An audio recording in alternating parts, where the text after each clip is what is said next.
Seorang dokter muda yang berbakat berhasil menoreh prestasi yang gemilang. Lulus dengan beasiswa penuh, kini ia menapaki jalan menuju bidang bedah yang penuh tantangan.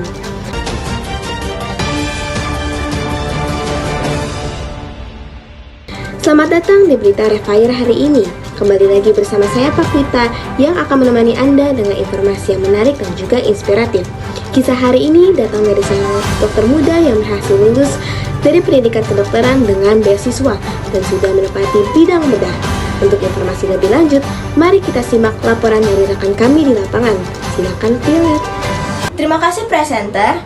Sobat Sehat, sekarang saya sudah bersama seorang dokter muda yang sedang menempuh pendidikan koas. Ia sudah meraih prestasi beasiswa di bidang kedokteran dan juga sudah melalui rotasi di bidang bedah. Sebagai seorang koas, ia tentunya sudah merasakan banyak tantangan di dunia medis, terutama di ruang operasi. Tidak hanya berprestasi di bidang akademik, tetapi juga sering terlibat di berbagai kegiatan klinik yang tentunya semakin menguatkan pilihannya untuk menjadi dokter bedah. Mari kita dengarkan langsung cerita dari pengalaman, tantangan, dan juga semangatnya. Selamat siang Dr. Cikwita. Selamat siang. Selamat atas meraih prestasi beasiswanya. Pertama-tama saya ingin bertanya, apa yang membuat Anda tertarik di dunia bedah dibandingkan dengan bidang kedokteran lainnya? Jadi menurut saya mengapa bidang bedah ini sangat menarik, karena di bidang bedah itu dia menggabungkan antara skill secara intelektual, kemudian hands on atau keterampilan tangan dan juga dampak nyata kepada pasien. Jadi di bedah itu ada berbagai macam tindakan bedah yang diperuntukkan untuk berbagai macam organ pada manusia, dan dalam waktu yang singkat, hanya beberapa jam di ruang operasi, kita bisa melihat dampaknya langsung kepada pasien.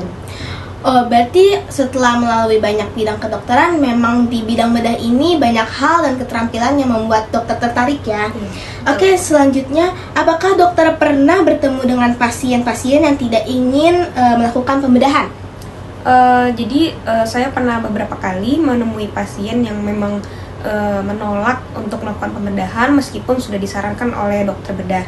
Nah, hal itu bisa ada beberapa faktor yang menyebabkan, seperti dari keluarga, kemudian beberapa pasien lebih mempercayai alternatif atau pengobatan alternatif di luar. Namun di sini tugas kami sebagai dokter adalah untuk mengedukasi dan memastikan bahwa pasien yakin resiko dari keputusan yang dibuatnya. Oke, berarti menjadi seorang dokter itu harus bisa profesional dalam bertemu dengan berbagai macam pasien ya. Iya, betul. Selanjutnya, boleh tahu kapan pertama kali dokter memutuskan untuk menjadi dokter nih? Jadi saya pertama kali ingin memutuskan menjadi dokter adalah ketika waktu saya SD, di mana saya ingin memiliki cita-cita di mana saya bisa membantu orang dan saya ingin menggunakan kelebihan saya yang diberikan oleh Tuhan untuk bermanfaat untuk orang sekitar saya, sehingga saya sangat ingin menjadi seorang dokter. Wah, berarti memang patut diapresiasi nih Sobat Sehat, karena perjalanan yang sangat panjang dari SD, SMP, SMA hingga sekarang sudah menempuh pendidikan kedokteran. Selanjutnya, boleh tahu siapa orang yang paling berperan dalam mendukung perjalanan dokter sampai tahap kedokteran ini? Jadi menurut saya yang paling berperan di sini adalah dari orang tua saya yang sudah memberikan saya support dan memberikan saya fasilitas untuk membuat saya bisa fokus belajar selama mempersiapkan untuk masuk kuliah.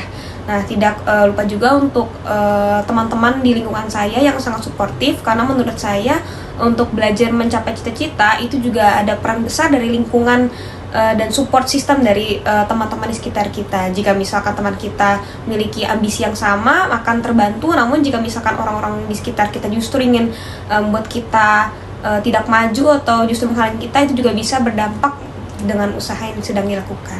Oke, Sobat Sehat, berarti memang peran orang-orang di sekitar itu sangat penting dalam mendorong pendidikan kedokteran yang sehat ya. Selanjutnya, kalau di rotasi nih dokter, di rotasi bedah yang menurut Anda paling banyak memberikan pengalaman belajar tuh di mana? Menurut saya kalau untuk di bedah, menurut saya semua departemen bedah itu sangat memberikan ilmu pada saya, dan tentunya setiap organ tubuh manusia itu sangat penting untuk menunjang kehidupan dan juga kualitas hidup pasien. Oh, kalau di rotasi, kapan biasanya seorang koas diperbolehkan untuk memegang instrumen atau membantu di operasi? Jadi ini tergantung kebijakan setiap rumah sakit dan juga tergantung dari dokter bedah pembimbing. Namun rata-rata sebagian besar dari dokter pembimbing itu memperbolehkan seorang koas atau dokter muda untuk boleh istilahnya menyentuh atau mengikuti pembedahan adalah ketika seorang dokter muda itu sudah menguasai kondisi pasien mulai dari keluhan, pemeriksaan fisik dan juga hasil laboratorium dan juga tindakan bedah yang sering dilakukan, prosedurnya, dan ketika dokter bedahnya yakin seorang dokter muda itu sudah menguasai pasiennya, baru biasanya diberikan kesempatan untuk melakukan hands on. Baik, berarti memang ada peraturannya dan waktunya untuk seorang koas diperbolehkan untuk membantu di ruang operasi ya dokter ya. Selanjutnya boleh tahu dari sudut pandang dokter, mengapa bidang bedah ini sangat penting dalam layanan kesehatan? Menurut saya sangat penting karena di dunia medis itu tidak semua penyakit bisa ditata laksana menggunakan obat saja, namun ada banyak penyakit-penyakit yang membutuhkan tindakan pembedahan untuk mengatasi keluhan yang dimiliki oleh pasien. Nah, juga untuk beberapa kasus yang urgent seperti pada kasus trauma, seperti kecelakaan, itu membutuhkan tindakan bedah yang dimana tindakan bedah itu bisa menentukan dari keselamatan dari pasien itu sendiri.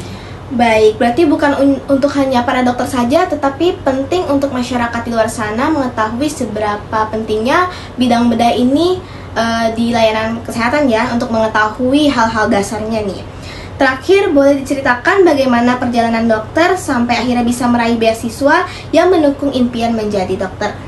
Tentunya saya sudah mempersiapkan belajar sejak kecil, namun saya mulai fokus dan mempersiapkan masuk kedokteran itu semenjak SMA.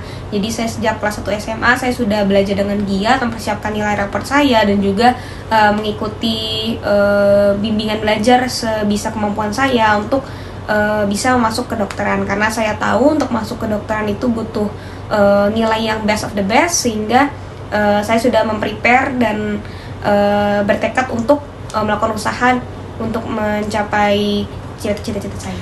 Baik, sobat sehat, berarti memang perjalanan menjadi dokter itu tidak mudah dan tidak singkat ya. Banyak hal-hal yang harus dilalui, dari tantangannya ya dokter ya banyak ya. Luar biasa sekali dari kisah dan semangatnya. Dari pengalaman yang sudah dibagikan, kita melihat bahwa dunia bedah itu memang penuh tantangan, tetapi mempunyai makna juga karena menyangkut keselamatan nyawa seorang pasien. Nah, semoga keberhasilan beasiswa ini menjadi langkah besar untuk menjadi seorang dokter bedah ya, amin. Demikian perbincangan saya dengan dokter muda Cikwita yang sedang menempuh pendidikan koas. Semoga bisa menjadi inspirasi besar untuk masyarakat di luar sana. Saya kembalikan ke studio. Terima kasih. Demikianlah kisah inspiratif dari seorang dokter muda yang berhasil meraih cita-citanya lewat kerja keras dan juga dedikasi. Semoga cerita ini dapat menjadi motivasi bagi kita semua untuk meraih cita-cita.